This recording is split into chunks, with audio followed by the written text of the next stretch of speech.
Hit record and start. So, hi everyone. I'm Nabila. Thank you so much for joining us. Just to give you a little bit of heads up, we have, if you want closed captioning, you should have the option of show subtitles at the bottom of Zoom. If you don't see that, please click on more just to get that option. And at the end of the session, I'm going to share a link and a QR code with you. So that you can share your feedback with us at CTRL. Of course, we appreciate any feedback you can give us in each session, and it definitely helps us improve our programs. So over to our presenters. Thank you so much. Thank you, Nabila. Hi, everyone. Welcome. So we'll be talking today about the Complex Problems program, both proposals for joining the program and then pedagogy kind of overall. I think we have a mix of people who are maybe new to the program or thinking about proposing, and also some folks who have already taught with us. So depending on how many people there are, I can't see the roster exactly right now. We might do some breakout rooms later just to work on those specific areas. But to get started, we'll do a quick introduction. So my name is Rebecca. I'm the Assistant Director for AU Core. I use she, her pronouns, and I am mostly focused on managing, implementing, keeping things going with the Complex Problems Seminar Program, which is the first year seminar in the AU Core. And I will pass it to Adam to introduce himself. Thank you. Hey, I'm Adam Tomaszewski, pronouns he, him. I'm for a couple weeks left, the faculty director of Complex Problems and University College. And I've been teaching in the program since fall 2018. I'm housed over in Writing Studies under Lit. And so, yeah, that's who I am. And then I'll give it to our new incoming faculty director, Bridget. Hi, I'm Bridget Maher. I'm so excited to be the incoming faculty director. I'm housed in the Film and Media Arts Division and School of Communication. And I just am really looking forward to getting to know everybody and seeing how I can best support our amazing faculty. So thank you. Wonderful. So I am going to walk us through a really kind of brief introduction of what Complex Problems is, and then we'll have time to discuss whether that's about the kind of proposal development area or pedagogical questions and ideas and issues that have come up over the past couple years.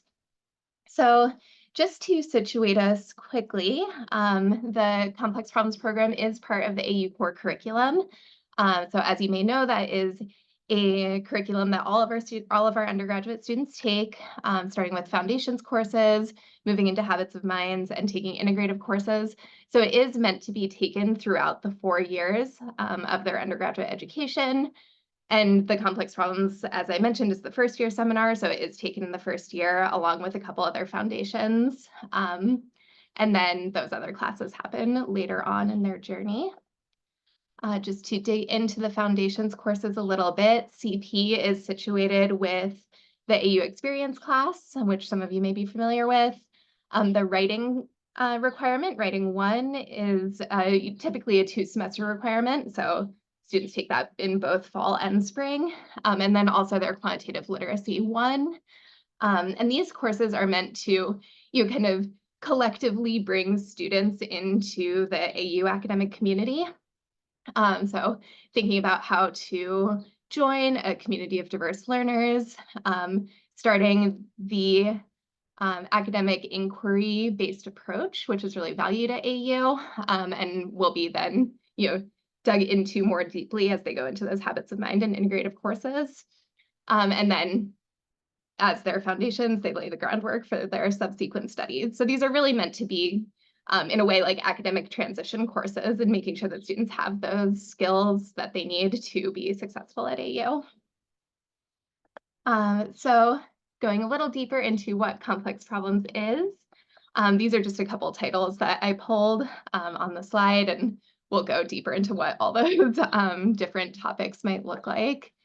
But as I mentioned, Complex Problems is meant to be an introduction to academic inquiry at AU. So the curriculum really focuses on engaging real-world problems, enduring questions for all of humanity, and exploring those problems and questions using different methods of academic inquiry. And those methods are described by the program's learning outcomes, which we'll look at in a little bit. But we're really thinking about breaking away from the kind of memorize and regurgitate content-based work that a lot of students may have had in high school or may have expected from college. They're 3-credit first-year seminars. Typically, they have a capacity for 19 students, so we keep them pretty small, and they're meant to be really engaged and active in such a small classroom. And they are, like I said, a 3-credit course, so just kind of your standard twice a week, 75 minutes, or once a week block class that fits into their schedule. Like I mentioned, there are shared learning outcomes across all sections. And so those learning outcomes really tie together this idea of using academic inquiry methods to engage a problem or question. All of our sections are supported by an undergraduate program leader. So there is a student staff member in the class that attends the class and helps provide a kind of liaison between students and faculty and staff, supports community building and experiential learning in those seminars. And specifically, the seminars do all include some kind of active learning component, often in the form of co-curricular programs, which are often experiential learning programs that can happen outside of class time.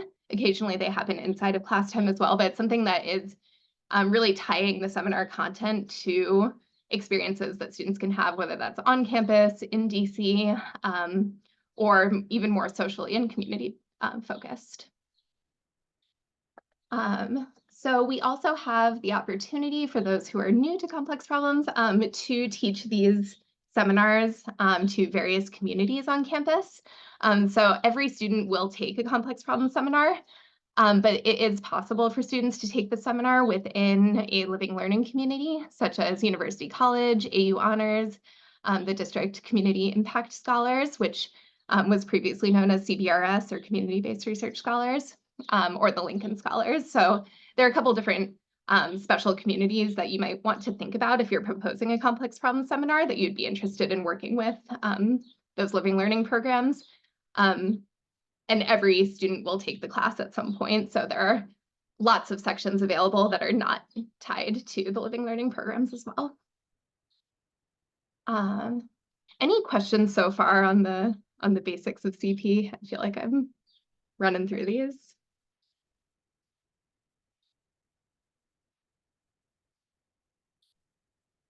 Okay, great.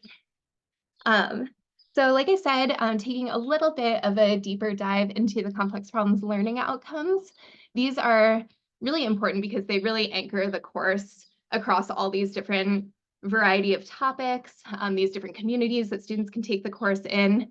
No matter where they're taking this course or what the topic is, these learning outcomes are central to the experience. So the faculty who are proposing and who are teaching these courses are focusing on how this complex problem or enduring question will encourage students to think about how to engage multiple perspectives, complexity, awareness of their own norms and biases, having civil discussions.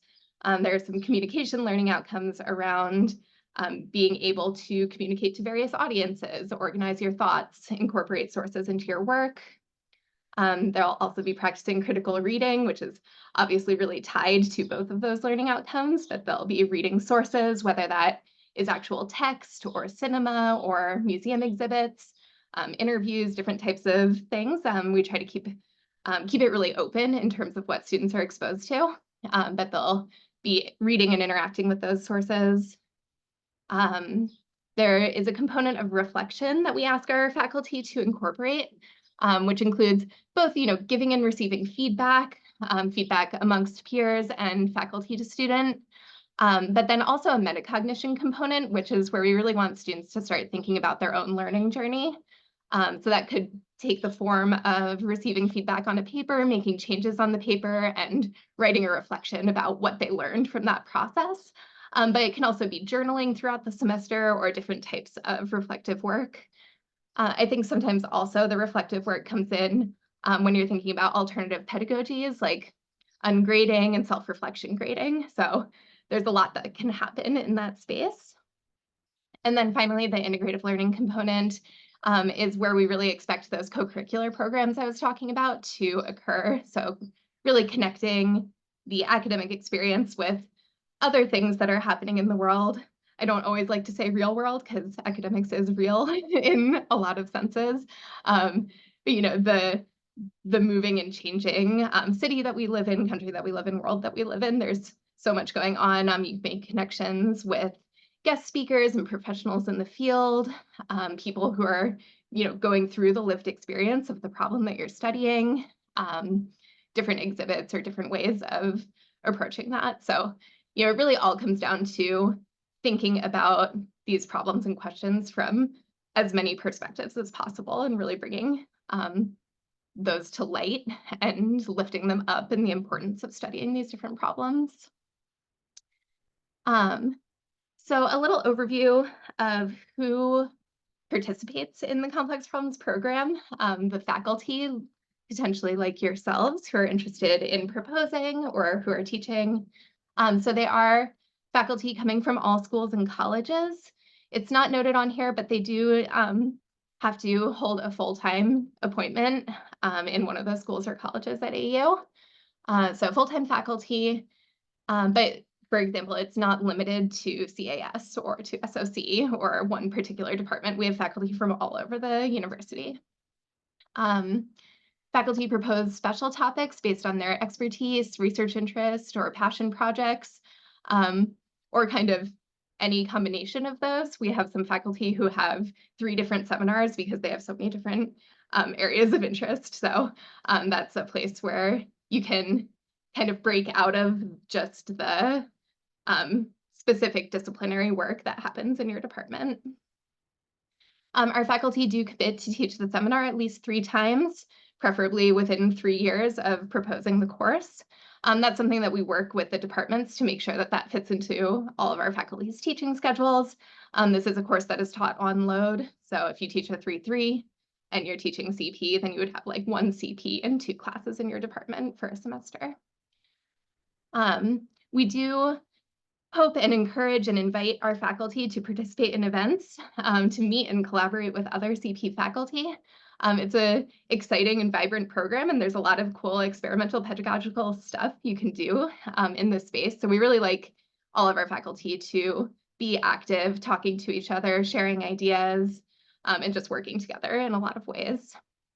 And then, of course, our faculty director, plural, faculty directors right now, are available for ongoing pedagogical support, and our program staff kind of try to run all the logistics behind the scene. So we expect that our faculty will, you know, be proactive and stay in communication with this community.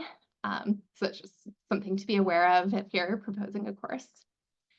Our complex problems students, just a super brief overview. This is not really fair to our population of students, but about 90% of the students who come in are your quote unquote traditional first year students. I put a heavy quote on those because I don't think our students are a monolith in any way. Even if, you know, their admissions note says that they're like a traditional full-time first year freshman, there are so many other factors that go into their identities and their stories and lived experiences that it's hard to say exactly that. But about 90% of our population are students coming into AU expecting to do a 4-year degree full-time enrollment. And then about 10% of the students who take this class are kind of everyone else who needs to complete the requirement. That includes transfer students, both from other institutions and internal transfer students from our academic accelerator programs. Often those are like the language accelerator programs that AU runs or partners to run. And then occasionally when you're teaching, especially those Gen Pop sections, you might have students who either need to repeat CP or missed completing the requirement in their first year. So occasionally you have some older students in the mix. And then finally, the third kind of main component of CP that I mentioned earlier is the program leader. So there is a program leader assigned to every complex problem seminar. They're a sophomore, junior, or senior, so someone who's been through the class before and you know, has been at AU for minimum 1 year prior to joining this role. Often always they're a former student from CP, but often program leaders will be students who actually took that complex problems class with the professor. Assuming that you've taught once already, you might want to nominate someone for that position who was in your class before. If you haven't taught CP or just want to work with someone in particular, faculty members can nominate former students or other mentees that they've worked with. And then we also have program leaders who just apply for the job because they love complex problems and might be matched based on an interest in a course topic or an interest in working just with this program in general to mentor first-year students. So that's kind of who our program leaders might be. Some of the things the program leaders do, as I mentioned, they facilitate those social connections and build community for students, mentor new AU students. Occasionally, they provide academic support.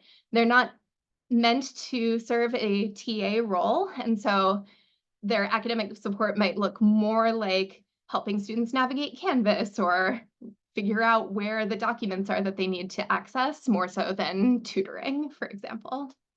The program leaders plan and implement co-curricular activities and collaborate with faculty, kind of serving as that liaison role between students and faculty, and occasionally staff too, so we can help support students who are going through challenges in their lives. So I am going to pass it over to Bridget for a little bit just to talk about how all these populations fit together and some of her expertise in pedagogy and how she wants to approach that. Yeah, I mean, I think that this is something that I want to work with interested CP faculty on, recognizing that the students are going to be experiencing a lot of change this fall in particular. And I think we have a lot that we can learn from and build upon from this last year. And we also have to recognize that and I think we all do, but this is part of my thinking as I go into this role, is that the students have come out of a very traumatic experience with the pandemic, and a lot of the K through 12 approaches are really, in terms of pedagogy, are really being informed by trauma-informed practice or TIP. And this may be something that if you have kids in K through 12, you may be familiar with, or you may be just familiar with it as just a general term within the psychology world. But I really think at this point, it's something that can be really helpful for us in terms of connecting with our students and using it as a philosophy behind the seminar. And some of those, philosophies are, learning how to hold space, learning how to lean into discomfort, have difficult conversations, which is central to complex problems. What I was drawn to, tenets of radical empathy. I'm a filmmaker, so of course I think of these things within terms of storytelling.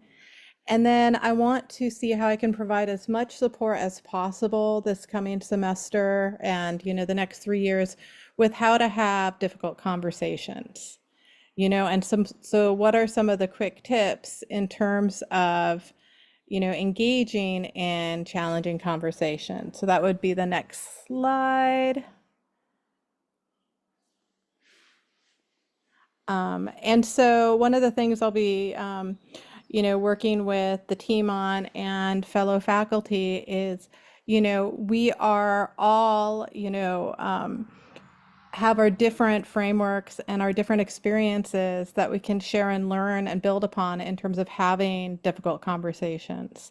And so, what are some of kind of the foundations that we should be talking about? What are some of the shared learnings? And so for me, I'm going to be developing kind of foundational documents that we can all pull from. So, in terms of difficult conversations, such as an example, agreed framing principles, guiding texts to make sure that the class agrees on defined definitions of what they're going to be talking about. What is the instructor's role in all of this? And, what are some kind of frameworks and guidelines around it? So those are the things that you'll be, starting to hear me talking about and engaging you with over the next few months and this coming fall, so that I can help support everybody having at moments challenging conversations, but conversations where you feel, that you've really engaged in the learning objectives for the course, and you don't feel harmed afterwards. We want to protect our students from harm, and at the same time, have them lean into discomfort, and that's a spot where we can really shine in terms of complex problems. So that's just how I wanted to kind of kick off what my role may look like. So thank you. Wonderful. Thanks, Bridget. And, I think it really does come back to the complexity and the multiple perspectives that we're trying to engage in these seminars. It's challenging. And so I just really appreciate having that framework for everyone going into this space. So really quickly, I'll just go over some practicalities about kind of the life cycle of a complex problem seminar, from the proposal stage to teaching it. And then we will have time to split into breakout rooms. I think we have enough people in each group to have conversations about the proposals or about course design and redesign and pedagogy. So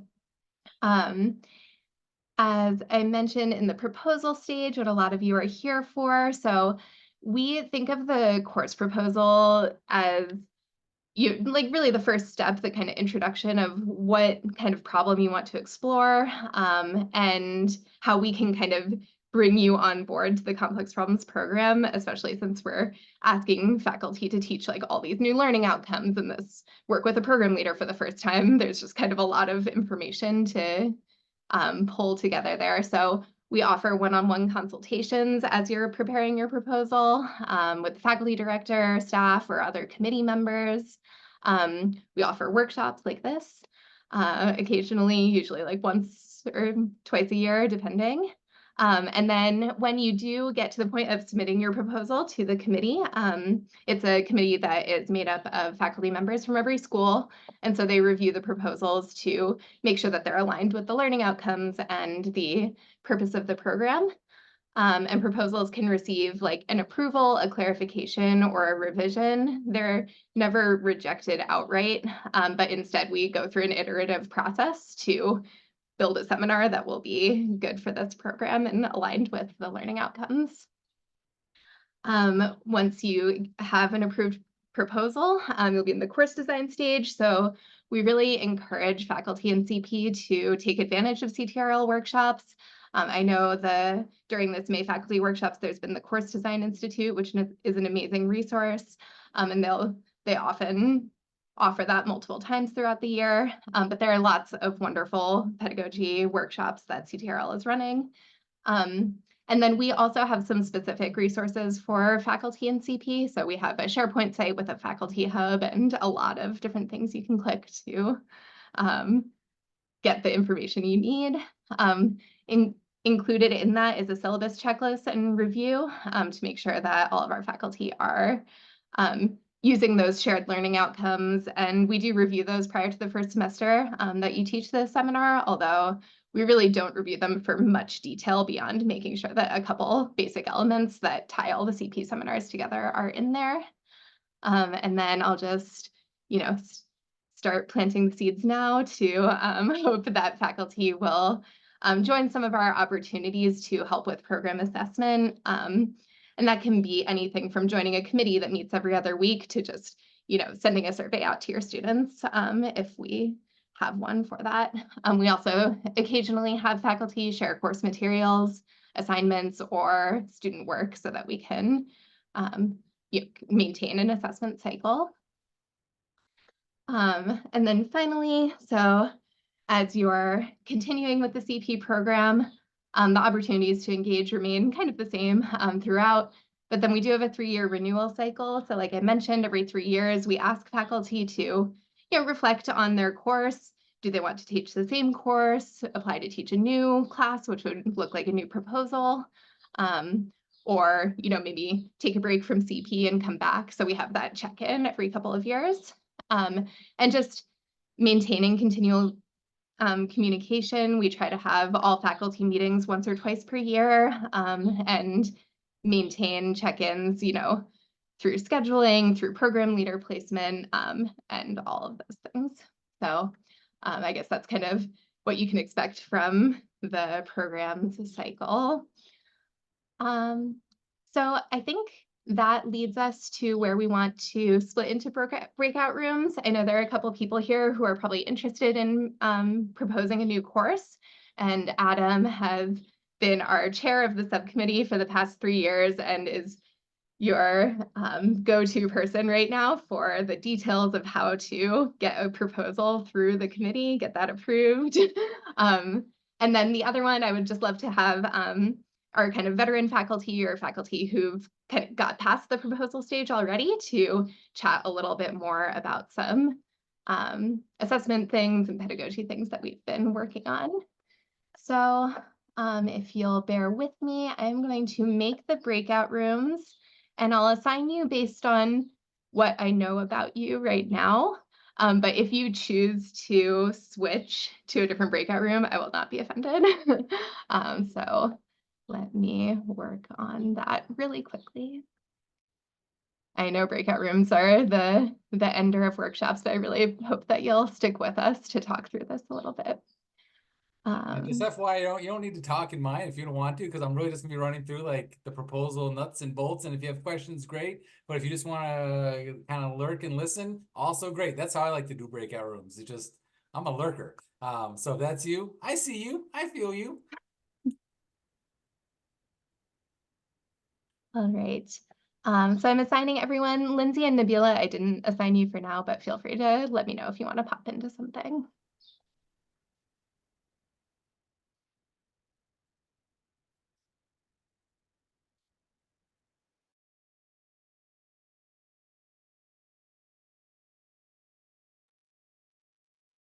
Okay. Hi, Lindsay. Hey, hold on. Let me pause this recording. Okay. Or you have to, sorry. Just chatting, and obviously went a little over time. So I know you guys always send the link out, but if you need me to send a reminder or something, I'm happy to do that for the survey. So just let me know. Oh yeah, I just posted the link in the chat. Is your breakout room still ongoing? No, but everyone just, Okay, no worries. yeah. But yeah, thank you so much. And I'm sure we'll be in touch soon. Yes, of course. Thank you. Bye. Okay.